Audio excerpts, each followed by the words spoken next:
Today, the emotion that we are talking about navigating is managing your nerves. That feeling of being nervous. Now, a lot of shame goes around being nervous. We kind of think that it's something that kids are okay to feel, but actually as adults, we should have grown out of that. But the only people who aren't feeling nervous at certain points in their life are the people who are playing it safe. So if you experience feelings of nervousness, that means that you are trying new things or you are living beyond your comfort zone.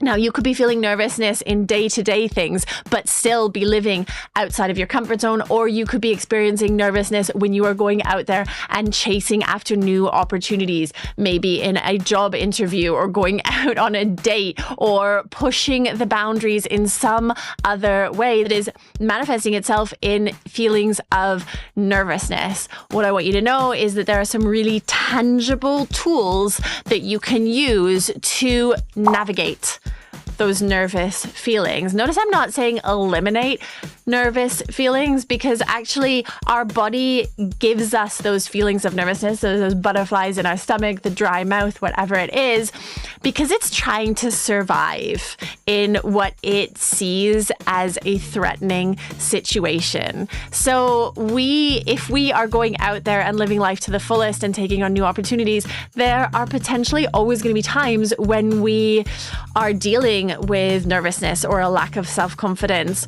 or feelings of fear. That in itself is okay, as long as you're not putting yourself in crazy situations. But if you're just being bold and going out there and trying to go for new opportunities and trying to achieve your goals, don't shy away from the opportunities because you have a feeling of nervousness or because you are feeling insecure. In fact, embrace those opportunities. Just know that you need to tool up. And I'm going to lay out for you today the tools that you can use to help you in those situations. Now, these come from a background as a performer who had stage fright. So I had to overcome my fear of going out on stage if I wanted to follow my dreams. So I did. But the other thing is that because of the life that I've lived, I've been able to talk to hundreds of performers who have given me their top tips as well. So today, of course, I'm just boiling it down to 4 easy things that you can start doing to conquer those nerves, whatever it is you're feeling nervous about. If you have nervousness about talking to new people, these will help. If you have nervousness around going out for job interviews, these will help. If you are nervous about just the situation that you find yourself in right now, these will help you with that. Make sure, though, that you are also checking out the resources that I have available. So in the description box below, there's lots of free resources, but also there's a lot of videos here on this channel that will help with things like building up your self-confidence and navigating negative self-talk and the other things that kind of go hand in hand with managing feelings of nervousness or feelings of being outside of your comfort zone. So are we ready to dive into these 4 tools? So I've broken it down handily to 2 physical things you can do and 2 mindset things that you can do. So let's start with those physical tools.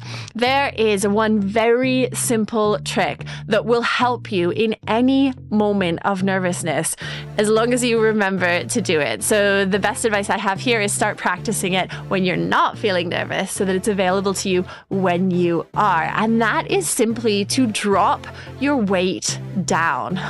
What? So that's a little bit of dancer speak maybe, but all it means is that you give yourself a grounding. What could be better than feeling grounded when you are feeling a bit insecure, knowing that you are stable and solid in that moment? So in order to drop our weight down, stand with your feet firmly apart. Like I say hip width, so that basically just means that they're not like right close together, but obviously you're not going to go like spread eagles. And imagine all of your weight just being rooted firmly into the ground. So sometimes people think about their hips or their pelvic region just being heavy. And what that does is it doesn't mean that you can like sink to the ground. You're just staying standing. but it gives you a sense of stability and solidity. Now, what's important when you do that is that you keep your spine tall. So we're not talking about dropping our weight from like the top up. We're talking about dropping our weight from our center downwards. What that does is, as I said, it makes you feel more stable, it makes you feel more solid, but also it gives you this tangible connection to the physical world. Sometimes when we feel nervousness, we feel flighty and like we cannot kind of just rest.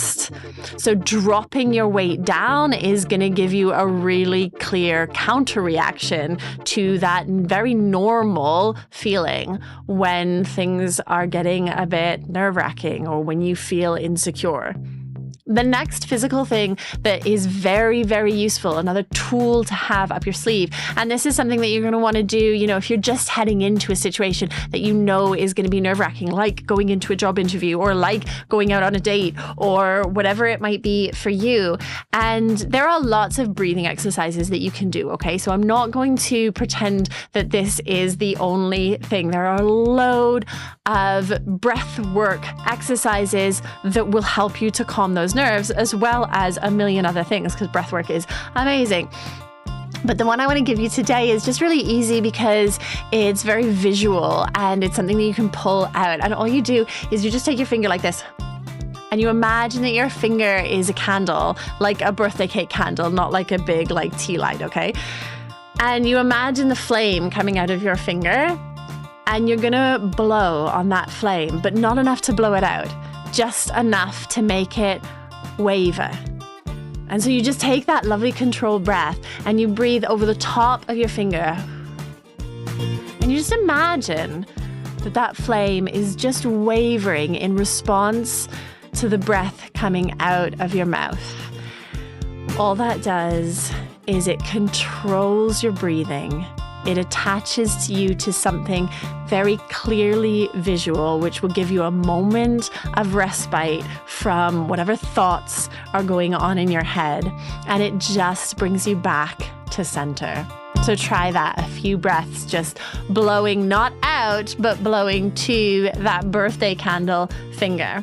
Let's move on to the two more mind exercises that you can do in those moments to calm your nerves. You're just going to drop into a place where you are centered and calm, but you need to have kind of already like prepped yourself with this. So the next time you're just in a state of feeling quite relaxed and good, take a moment to think about where in your life, in your memory, you have that calm place. So for me, there's a place that I used to go as a kid up on a lake.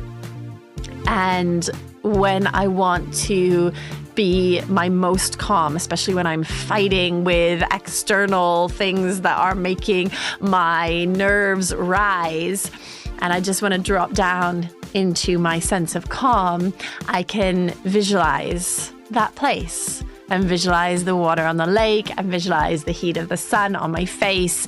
And it only takes, 5 seconds for me to be there in my mind's eye. So make sure that you have a place like that. And it could be a physical place, or it could just be, when you're with a certain person. It could be from your memory, or it could be something you experience on a day-to-day basis. It doesn't matter. There are no rules around this, just that you are bringing to mind a time when you feel calm and you're visualizing that you are in that time now.